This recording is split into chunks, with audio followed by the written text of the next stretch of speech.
નમસ્કાર ગુજરાત. પરિણામ પહેલાના પરિણામ ફરી એકવાર તમારા સુધી પહોંચાડવા આપની સાથે હું દેવાંશી અને પાછળ સ્ક્રીન પર લોકસભા બેઠક પ્રમાણે બે ચહેરાઓના નામ છે, જેમાંથી ગમે તે એક તમારા સાંસદ બનવાના છે. આવનારા 5 વર્ષ સુધી જો તમારા મનમાં કોઈ પ્રશ્ન હોય અને જો તમે ખરેખર તમારી લોકસભાના કોઈ વિઝન સાથે વોટ આપ્યો હોય તો તમારે આ નેતાઓને પૂછવાનો છે. અને જો તમે તમારી જાતિ, ધર્મ અને બાકીના બધા મુદ્દાઓ પર વોટ આપ્યો છે તો કોઈ ખાસ પ્રશ્નોનો અવકાશ રહેતો નથી અને મોટાભાગના લોકોએ પોતાની જાતિ પર વોટ આપ્યો છે, એટલે એનો કોઈ બીજો વિશેષ પ્રશ્ન ઊભો થતો નથી. અમદાવાદ પશ્ચિમ દિનેશ મકવાણા, ભરત મકવાણા કોંગ્રેસે સારા ઉમેદવાર આપવાની કોશિશ કરી હોવા છતાં શહેરી બેઠક છે, ભારતીય જનતા પાર્ટીનો વિજય નિશ્ચિત છે, એટલે અમદાવાદ પશ્ચિમના લોકો પોતાના સાંસદનું નામ અને ચહેરો બંને યાદ કરી લે. અમદાવાદ પૂર્વ હસમુખ પટેલને રિપીટ કરવામાં આવ્યા હતા ભારતીય જનતા પાર્ટી દ્વારા. એના એ જ સાંસદમાં પણ રિપીટ થવાના છે અને એટલા જ માટે અમદાવાદ પૂર્વ લોકસભાના લોકો હસમુખ પટેલનો ચહેરો ફરી એકવાર યાદ કરી લે કે આજ મહોદય શ્રી છે જે તમારા 5 વર્ષ સુધી સાંસદ રહેવાના છે. મનમાં કોઈ પણ સમસ્યા કે કશું લાગે તો તમે એમને જઈને પૂછી શકો છો. અમરેલી લોકસભા બહુ જ ઇન્ટરેસ્ટિંગ અહીંયા લડાઈ થઈ. ભરત સુતરિયા અને જેની ઠુમ્મર બહુ જ સરસ ચૂંટણી લડ્યા. કોઈએ કલ્પના નહોતી કરી કે અમરેલીમાં આટલી સારી ચૂંટણી લડાશે, પણ ભરત સુતરિયાનો ભાજપના જ નેતાઓએ ખૂબ વિરોધ કર્યો. એટલે તમે નારણ કાછડિયાને સાંભળ્યા હોય કે જે ભૂતપૂર્વ સાંસદ રહ્યા હતા, એમણે કહ્યું કે થેન્ક યુ કહેતા નથી આવડતું, અને પછી ભરત સુતરિયાએ પત્ર લખ્યો કે આ તમને છેલ્લી વાર થેન્ક યુ કહી રહ્યો છું. એટલે તમે સમજો કે ત્યાં ફાંટા કેટલા બધા છે, ગ્રુપિઝમ કેટલું બધું છે. એ ગ્રુપિઝમનો પણ ફાયદો જેની ઠુમરને મળ્યો. પોતે સારી રીતે ચૂંટણી લડ્યા, યુવા ચહેરો હતો, શિક્ષિત ચહેરો હતો, અને જો ભરત સુતરિયાની સામે જ ખરેખર એમનો સંઘર્ષ થયો હોત તો જેની ઠુમરનો વિજય નિશ્ચિત હતો. પણ આપણે ત્યાં પાર્લામેન્ટરી ડેમોક્રેસી હોવા છતાં લોકો ચહેરાઓને જોઈને વોટ નથી આપતા, સુપ્રીમ લીડરને જોઈને વોટ કરે છે. અને એટલા માટે નરેન્દ્ર મોદીનો ચહેરો જ્યારે સામે આવી જાય અને મેઇન ભાજપનું સંગઠન કે જ્યાં નારણ કાછડિયાએ પણ જો પોતાની રાજનીતિ ભવિષ્યમાં પણ થોડી ઘણી ટકાવીને રાખવી છે તો એમણે હિસાબ આપવો પડે છે કે ભાઈ એમના જે મત વિસ્તારો છે, એમનું ગામ છે, એમાંથી આટલા એમણે ભરત સુતરિયાને વોટ અપાવડાવ્યા. એ ડર છે સંગઠનનો, એ ડર છે હાઈકમાન્ડનો. અને એટલા માટે અમરેલીના લોકોને ગમે કે ન ગમે, ભરત સુતરિયા એમના સાંસદ બનશે. અને ગમે એટલે બીજું કે નારણ કાછડિયાના કહેવાથી કોઈ ન ગમે એવું ન હોય. એટલે ભરત સુતરિયાને ખાલી માત્ર એમની ભાષાના કારણે જે ટ્રોલ કરવામાં આવ્યા એનાથી ખરાબ કશું ન હોઈ શકે. ટ્રોલ કરવા માટેના લાખ કારણ છે, પણ તમને થેન્ક યુ કહેતા નથી આવડતું એટલે અંગ્રેજી માપદંડ નથી કોઈ વ્યક્તિને સ્વીકારવાનો. જેની ઠુમર ખૂબ હોશિયાર છે, ભણેલા છે, એ વાતની બધાને સ્વીકાર્યતા હોવી જોઈએ, પણ વોટ તમે એના પર કરતા નથી. અને પછી ભરત સુતરિયાને બોલતા નથી આવડતું, એના નામ પર જો તમે એમને ટ્રોલ કરો છો તો એ તમારી લઘુતા ગ્રંથિ બતાવે છે, બીજું કશું જ નહીં. એટલે અંગ્રેજી ન આવડે તો ભરત સુતરિયા સારા સાબિત ન થાય એવું એડવાન્સમાં તમે ન કહી શકો. 5 વર્ષમાં ખબર પડશે. અમરેલીના લોકો સાંસદ તરીકે યાદ રાખે ભરત સુતરિયાને. લોકસભા આણંદ બહુ રસપ્રદ છે અને હું વારંવાર કહું છું કે જેટલું મેં કહ્યું છે કે અમિત ચાવડા જીતવાના છે એટલું તો કદાચ એમણે પોતે નહીં કહ્યું હોય. 50-50 હું રાખી રહી છું, કેમ કે જેમ પેલા લોકોમાં 100% કહ્યું એમ આમ તો હું અહીંયા 90% કહી રહી છું કે આણંદના લોકો અમિત ચાવડાનો ચહેરો એટલે યાદ રાખે કેમ કે જે રીતે ચૂંટણી થઈ છે ને જે રીતે વોટ આમથી તેમ થયા છે, અને ભાજપના નેતાઓએ મિતેશ પટેલને સમર્થન નથી કર્યું. છેલ્લે એમની સેક્સીડી વાયરલ થઈ જવી અને બાકીનું ઘણું બધું છે કે જે મિતેશ પટેલની એકદમ સામે હતું. હવે આટલા સામે રહેલા પરિબળોમાં પણ જો ભારતીય જનતા પાર્ટી જીતે છે ત્યાં, તો એ આશ્ચર્યથી વધારે બીજું કશું જ નથી. જોઈએ હવે આશ્ચર્ય મળે છે કે પછી અમિત ચાવડા સાંસદ બને છે. બાકી હું અત્યારે એવું કહી રહી છું, જેમ આગળના ભરત સુતરિયાના કેસમાં પણ કહ્યું કે આણંદના લોકો યાદ રાખે અમિત ચાવડાને એડવાન્સમાં. સૌથી રસપ્રદ બેટલ, યુદ્ધ જ્યાં લડાયું, સૌથી રસપ્રદ ચૂંટણી જો તમારે ખાસા વર્ષોના ઇતિહાસમાં જોવી હોય તો એ બનાસકાંઠાની 2024ની છે.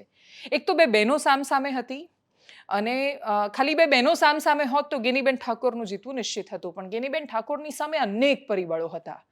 એમની ચૂંટણી ખાલી રેખા ચૌધરી સામે નહોતી, એમની ચૂંટણી શંકર ચૌધરી સામે પણ હતી. એમની ચૂંટણી બનાસ ડેરી સામે, બનાસની બેંક સામે, બાકીની સહકારી સંસ્થાઓ સામે, એસપી સામે, કલેક્ટર સામે, બુટલેગરો સામે, ભારતીય જનતા પાર્ટીના સંગઠનની સામે, અને સૌથી મોટું પ્રધાનમંત્રી મોદીની સામે. ભેંસવાળી જે પ્રધાનમંત્રી મોદીની ટિપ્પણી છે કે જે આખા દેશમાં ખૂબ ચર્ચામાં આવી, એ પ્રધાનમંત્રી બનાસકાંઠામાં જઈને બોલ્યા. તેમણે કહ્યું કે કોંગ્રેસ આવશે તો તમારી એક ભેંસ લઈ લેશે. એના બીજા જ દિવસે બનાસકાંઠાના લાખણીમાં પ્રિયંકા ગાંધી પણ ગયા. ખૂબ રસપ્રદ અહીંયાનું યુદ્ધ રહ્યું છે, અને એટલે જ હું હજી પણ 50-50% રાખી રહી છું. એકદમ શ્યોર શોટ નથી કે ગેનીબેન જીતી જ શકે, પણ તમે એમની લડાઈને જોતા એ વાતની સંભાવનાને નકારી ન શકો. રસપ્રદ બેઠક રહેવાની છે, પણ છતાંય 50-51% બાજુ જો સંભાવના કોઈની જીતવાની જતી હોય તો એ રેખાબેનની જતી દેખાઈ રહી છે. હાલ પૂરતું બનાસકાંઠાના લોકો બંને લોકોને ધ્યાનમાં રાખે. 4મી તારીખે એટલે કે આવતીકાલે જોઈ લઈશું શું થવાનું છે. બારડોલી લોકસભા કોંગ્રેસે ખૂબ સારો ચહેરો ઉતાર્યો. સિદ્ધાર્થ ચૌધરી મેદાનમાં આવ્યા. ખાસું સહકાર ક્ષેત્રમાં પણ ખૂબ એક્ટિવ છે. એનો ફાયદો એ સહકાર ક્ષેત્રનો પૂરો કોંગ્રેસ ન મેળવી શકી. પ્રભુ વસાવાને જ તમારે ફરી એકવાર બારડોલીના લોકોએ યાદ રાખવા પડશે કે એનો ચહેરો રિપીટ થઈ શકે છે. ભરૂચ લોકસભા, અને હું અહીંયા જેમ 90% મેં કહ્યું હતું આણંદ માટે, એવું જ અહીંયા હું 85 થી 90%ની વચ્ચે જ માની રહી છું કે ચૈતર વસાવા ભરૂચ જીતી શકે છે. એનું કારણ વોટિંગ એમની તરફેણમાં થયેલું પ્રાઇમા ફેસી દેખાઈ રહ્યું છે.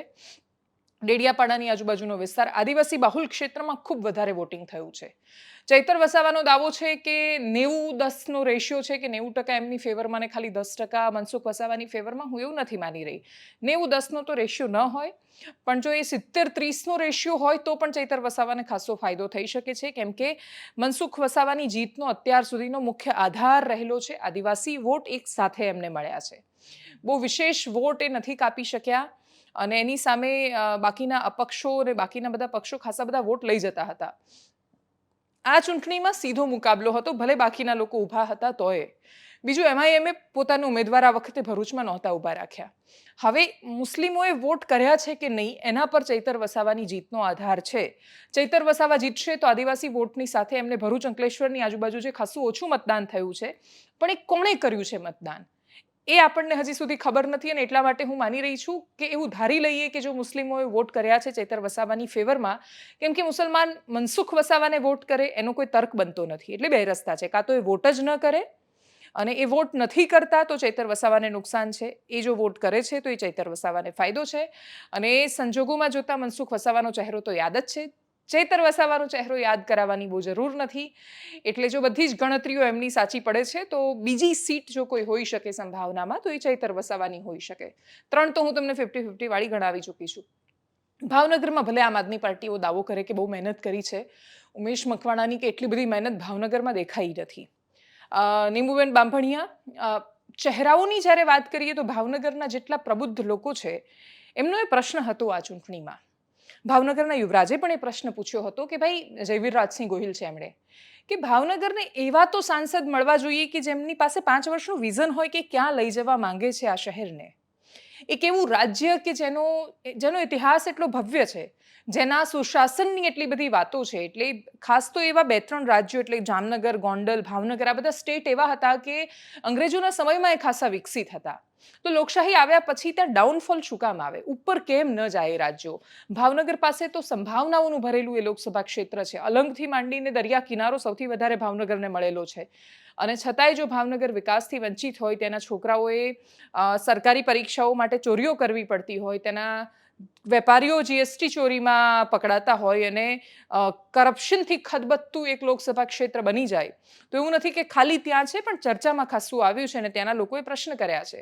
નીમુબેન બાંભણિયા જીતવાના છે સાંસદ. પૂછજો કદાચ મનમાં ઈચ્છા થાય તો કે બેન શું કરવા માંગો છો 5 વર્ષમાં.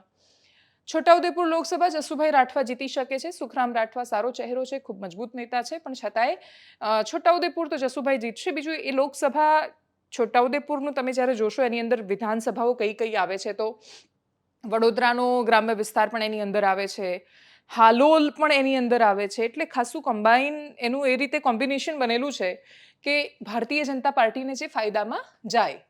દાહોદ લોકસભા ડોક્ટર પ્રભાત આવિયાડ ખૂબ સારા ઉમેદવાર છે. જસવંતસિંહ ભાભોર હોશિયાર છે, અને કેટલા હોશિયાર છે એ તો આપણે પેલું પ્રથમપુર ઈવીએમ કેપ્ચરિંગમાં જોઈ લીધું છે.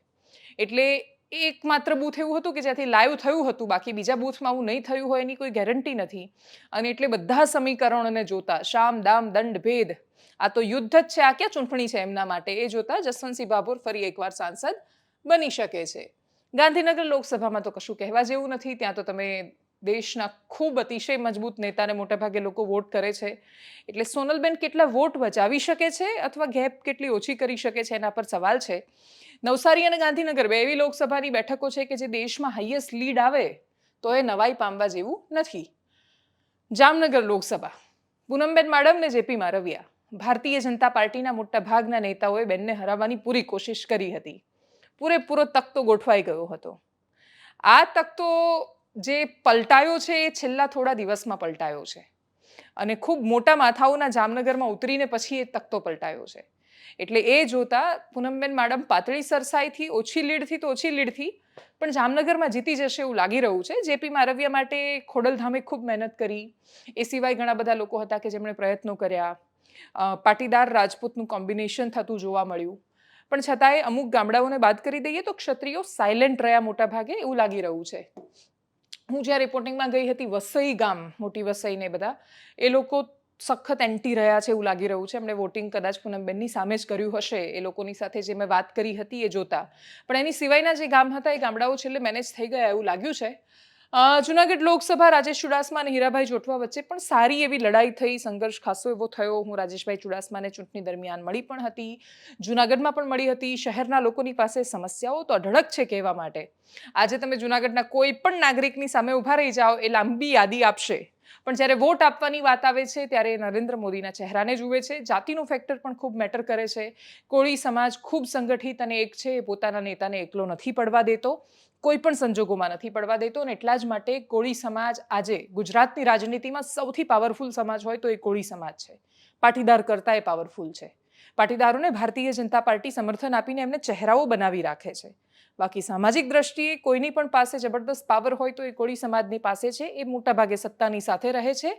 એ જોતા રાજેશ ચુડાસમાની જીત એકદમ નજીક મનાઈ રહી છે. ખેડામાં દેવસિંહ ચૌહાણ પણ જીતી શકે છે અને કાળુસિંહ ડાભીએ ખૂબ સારી ફાઇટ આપી હતી સરખામણીએ જોવા જઈએ તો. પણ છતાંય દેવસિંહ ચૌહાણનું જીતવું લગભગ નિશ્ચિત છે. કચ્છમાં વિનોદ ચાવડાની સામે ખૂબ વિરોધ હતો. એમની જે લીડના સપના હતા 5 લાખ ઉપર બહુ મોટી લીડ લાવશે, દેશના ટોપ 10માં આવવાની લીડના સપના, એ નીતિશ લાલનના કારણે અને ખાસ તો ક્ષત્રિય આંદોલનના કારણે રોડાઈ ગયા છે. પણ એના પછી એ વિનોદ ચાવડાની જીત હારમાં કોઈ પરિવર્તન આવે એવું લાગતું નથી. ને બીજું, કચ્છ ભાજપને કેમ વોટ ના આપે એ બહુ મોટો પ્રશ્ન છે. તો વિનોદ ચાવડાની જીત નિશ્ચિત છે. મહેસાણામાં તો હરિભાઈ પટેલ અલ્ટિમેટલી છે મહેસાણા, અને કોંગ્રેસે અહીંયા જે ઉમેદવાર છે રામજી ઠાકોરને જે ઉતાર્યા એ ખાસા બધા સમીકરણો જોઈને ઉતાર્યા છે. એટલે પાલવી ઠાકોરના ઉતારવાથી આણંદમાં એ ફાયદો થાય છે. મહેસાણાની વિજાપુર વિધાનસભાની ચૂંટણીમાં પણ એની અસર થઈ શકે એમ હતી. ને એટલા માટે અહીંયા હરિભાઈ પટેલ, નવસારીમાં તો CR પાટીલ, નૈશદ દેસાઈ ખૂબ સારો અને વરિષ્ઠ ચહેરો છે કોંગ્રેસનો, પણ એનાથી સારો ચહેરો કે વરિષ્ઠ ચહેરાથી ચૂંટણી નથી જીતાતી. નવસારીમાં CR પાટીલ કેટલી લીડથી જીતશે એના પર ડેફિનેટલી નજર રહેવાની છે. પંચમહાલમાં રાજપાલસિંહ જાદવનું જીતવું એટલા માટે નક્કી છે કેમ કે ગુલાબસિંહ ચૌહાણ ખાસા સીમિત રહ્યા. ગોધરાની આજુબાજુ એટલું કોઈ જ વોટ ન મેળવી શક્યા. ના પાર્ટીનું અમને કોઈ ગોધરાની આજુબાજુ મદદ મળી. પાટણ લોકસભા બેઠક ખૂબ સરસ જંગ. ચંદનજી ઠાકોર ચૂંટણી બહુ સારી લડ્યા છે, પણ ભરતસિંહ ડાભી પણ રાજકારણના અઢંગ ખેલાડી છે અને એટલે જ 50-50 રાખી રહીએ છીએ. બહુ જ જાતિગત પ્રેશર આવ્યું હોય, બંને ઠાકોર છે, કોંગ્રેસની વોટ બેંક મનાઈ છે, પણ છતાંય ભરતસિંહ ડાભીના હારવાના કોઈ એટલા બધા કારણ દેખાતા નથી. અને એટલે જ છતાંય પેલી જે સંભાવનાવાળી બેઠકો છે કે એકદમ ઇન્ડિયા ગઠબંધનની ફેવરમાં જબરદસ્ત થયું છે વોટિંગ, તો પછી ચંદનજી ઠાકોરનો વારો આવી શકે. બાકી સંભાવનાઓ ભરતસિંહ ડાભીની છે. પોરબંદર લોકસભા મનસુખ માંડવિયા, લલિત વસોયા એટલી બધી ચૂંટણી લડ્યા નથી. ભલે એમણે એવું કહ્યું હોય કે બહુ સરસ રીતે એક ખાસો માહોલ બનાવી શકતા હતા, લીડ રોકી શકતા હતા, પણ એ માટેના પ્રયત્નો દેખાયા નથી અને એટલે મનસુખ માંડવિયા ખૂબ સારી લીડથી જીતશે એવું લાગે છે. રાજકોટ લોકસભા પરસોત્તમ રૂપાલા જીતવાના તો છે, પણ એવી જીત હશે કે એ જીતનો આનંદ એ મેળવી નથી શકવાના. ગુજરાતમાં રાજકોટ ખબર નહીં, પણ લોકસભા બેઠક ચૂંટણી શરૂ થઈ ત્યારથી વિચિત્ર રીતે ચર્ચામાં આવ્યું છે. અને પરસોત્તમ રૂપાલા એ પોતાની કુંડળી બતાવવી જોઈએ. કદાચ આટલા વર્ષોમાં એમના જે જાહેર જીવનનો ડાઉનફોલ ભયાનક લખાયેલો હશે આમાં. એટલે પરસોત્તમ રૂપાલા જીતતી તો ડેફિનેટલી રહ્યા છે. બસ કયા પરિબળો કેવી રીતે ફરે છે અને કેટલી લીડ એ મેળવી શકે છે, અને મેળવ્યા પછી એ જીત શું કામની, જેનો તમને કોઈ જ આનંદ નહીં હોય, ઉપરથી હાશ પૂરું થયું એની લાગણી હશે. અને કદાચ મંત્રીમંડળમાં સ્થાન પણ નહીં હોય. સાબરકાંઠા લોકસભા ખૂબ રસપ્રદ બેઠક. શોભનાબેન બારૈયાને ટિકિટ આપવામાં આવી. મહેન્દ્રસિંહ બારૈયા પ્રાંતિજના ધારાસભ્ય હતા, એમના ધર્મપત્ની છે, હમણાં જ કોંગ્રેસમાંથી ભાજપમાં ગયા હતા અને જતાની સાથે ટિકિટ મેળવી આવ્યા. સામે ડૉક્ટર તુષાર ચૌધરી છે. તુષાર ચૌધરી ખૂબ મજબૂત ચહેરો છે, નસીબના બળિયા છે. ખેડબ્રહ્મામાં ગયા તો ત્યાં ભાજપનો આંતરિક ખટરાગ એમને કામે આવ્યો. સાબરકાંઠામાં ગયા તો ત્યાંય ભાજપનો આંતરિક ખટરાગ હતો. હવે એ ખટરાગ રોકાયો કે કેમ, એના પર શોભનાબેનની જીત અને હારનો મદાર રહેલો છે. બાકી સાબરકાંઠા ભાજપની ફેવરમાં જાય એવી બેઠક છે, પણ છતાંય આ વખતે તુષાર ચૌધરીનું નસીબ કેટલું કામ લાગે છે એના પર નજર રહેશે. સુરતમાં તો શું વાત કરવાની, નિલેશ કુંભાણીયા ચહેરાને જોઈ લો, મુકેશ દલાલને તો યાદ રાખજો, અમને યાદ રાખજો. ને 5 વર્ષ સુધી શું વર્ષોના વર્ષ માફ નહીં કરતા એમને, કેમ કે મીડિયા સામે આવીને બહુ બૂમો પાડતા હતા 5 દિવસ પછી. હું કોંગ્રેસ કે છે મેં કોંગ્રેસ સાથે બદલો લેવા માટે આ કર્યું. અલા ભાઈ, કોંગ્રેસ સાથે બદલો લેવો હતો તો ઘરમાં જઈને લેવો હતો. સુરતની જનતા સાથે શું કામ મજાક કરી? એટલે આવા લોકોએ રાજનીતિની પથારી ફેરવી છે. એટલે આ નિલેશ કુંભાણીને તો ખાસ યાદ રાખજો. સુરેન્દ્રનગર, ચંદુભાઈ સિંહોરા, ઋત્વિક મકવાણા. હવે આ બેઠક મને બહુ જ સમજાઈ નથી. બધા જ લોકોની સાથે વાત કરી, ત્યાં જઈને આવ્યા પછી એવું લાગ્યું કે નહીં, ભાજપ આ બેઠક સારી રીતે કાઢી દેશે. પણ એના પછી જ્યારે જાતિગત આંકડાઓ જોવા બેઠા તો એવું થયું કે યાર આ ખરેખર તળપદા ચુવાડિયા કરી શકશે કે કેમ, ક્ષત્રિયો શું કરશે? પણ છેલ્લે પાછી જ્યારે વોટિંગ પેટર્ન જોઈ તો એવું લાગ્યું કે ક્ષત્રિયો એટલા બહાર નથી નીકળ્યા. એટલે ક્ષત્રિયોએ ચંદુભાઈને એટલે કે ભાજપને વોટ નથી કર્યા તો કોંગ્રેસને નથી કર્યા. ક્ષત્રિય પ્રભાવિત ગામડાઓમાં મતદાન ખાસું ઓછું રહ્યું છે ને એટલે ઝાલાવાડની આ ધરતી પર ક્ષત્રિય આંદોલનનો સૌથી વધારે પ્રભાવ હોવો જોઈએ. તોય એટલો બધો ન દેખાતા ભારતીય જનતા પાર્ટી આ બેઠકમાં કદાચ જીતી જશે એવું લાગી રહ્યું છે. વડોદરા લોકસભા, ડૉક્ટર હેમાંગ જોશી તો હવે જીતની બહુ નજીક છે. IIMમાં કોર્સ પણ કરી આવ્યા છે હવે તો જઈને મેનેજમેન્ટનો. વલસાડ લોકસભા, ખૂબ રસપ્રદ. ધવલ પટેલ વર્સિસ અનંત પટેલ. ધવલ પટેલની કોઈ જ અંગત રીતે લોકપ્રિયતા નથી, પણ અલ્ટિમેટલી એ ભાજપના સંગઠન સામે અનંત પટેલે લડવાનું છે. અનંત પટેલ વલસાડ કદાચ જીતી નહીં શકે, પણ એમણે જે માહોલ બનાવ્યો છે એ આવનારા સમયમાં કદાચ એમને દક્ષિણ ગુજરાતના સૌથી મોટા નેતા તરીકે બહાર લાવે તો કોઈ જ નવાઈ નહીં, કેમ કે વાંસદાની બહાર નીકળ્યા છે અનંત પટેલ. અને એમણે ડાંગ, કપરાડા સહિતના ક્ષેત્રમાં એમણે પોતાનું વર્ચસ્વ જમાવ્યું છે. એટલે ત્યાં જે વોટિંગ થયું એમાં ખાસી બધી, એટલે વાંસદા સિવાયની જે વિધાનસભાઓ છે, વાંસદામાં તો ડેફિનેટલી લીડ નીકળશે અનંત પટેલની જ, પણ એના સિવાય ડાંગ અને કપરાડામાં જ્યાં નીકળવી જોઈએ આટલા વધારે વોટિંગ પછી, ત્યાં એવું કહેવાયું કે ભાજપે સંગઠન ક્ષેત્રે બહુ બધા લોકોને ઘુસાડ્યા અને બહુ બધું આપ્યું પણ ખરું, અને છેલ્લી ઘડીએ ખાસા રૂપિયા ખર્ચ્યા છે ત્યાં ડાંગમાંથી વોટ લેવા માટે. એટલે એ મત જો અનંત પટેલને નથી મળતા તો એમના માટે એ નુકસાન છે. હાલ વલસાડ માટે એવી વાયકા છે કે જે વલસાડ જીતે દેશ જીતે છે, અને એટલે ભાજપ વલસાડ ગુમાવે એવું લાગતું નથી. પણ અનંત પટેલ ખૂબ મોટા નેતા ફરી એકવાર બનીને ઉભરશે, અને એમના ભાગે ક્રેડિટ પણ લખાયેલી છે, કેમ કે જે તાપી પાર રિવર લિંકનું આંદોલન થયું એ આંદોલનમાં એમને સફળતા પણ મળી હતી અને કેન્દ્ર સરકારે એ પ્રોજેક્ટ રોકવો પડ્યો હતો. તો આ છે ગુજરાતની 25 લોકસભા બેઠકોના પરિણામો મેં જે તમને એડવાન્સમાં કહ્યા, અને હું માની રહી છું કે આ વખતે 26-0 નથી થઈ રહ્યું, પણ પરિણામો તો પરિણામ હોય છે, અને એની અંદર જે પણ પરિણામ આવશે આપણે જોઈ લઈશું આવતીકાલે શું થવાનું છે. પરિણામો પહેલાના પરિણામ તમે જોઈ લીધા જમાવટ પર મારી સાથે. નમસ્કાર.